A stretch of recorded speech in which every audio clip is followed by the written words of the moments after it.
Canada سے غیر قانونی طور پر امریکہ میں داخل ہونے کی کوشش میں ایک ہندوستانی خاندان سردی اور برف باری کو برداشت نہ کرتے ہوئے ہلاک ہو گیا ہے۔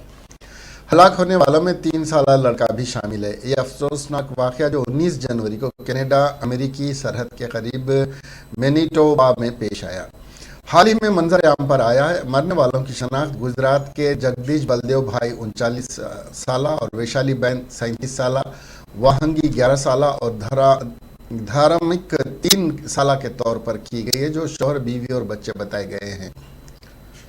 کینیڈا میں بھارتی ہائی کمیشن کے حکام کے مطابق یہ چاروں 19 جنوری کو غیر قانونی طور پر امریکہ میں داخل ہونے کی کوشش میں ہلاک ہو گئے، کیونکہ یہ لوگ سرحد پر جاری برف باری اور شدید سردی کو برداشت نہیں کر سکے۔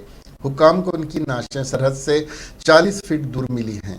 ان سب کے بارے میں یہ بھی کہا گیا کہ وہ شدید برفانی طوفان میں پھنس جانے کے نتیجے میں ہلاک ہوئے ہیں۔ کینیڈا سے سینکڑوں لوگ غیر قانونی طور پر سرحد پار کرتے ہوئے امریکہ منتقل ہوتے ہیں۔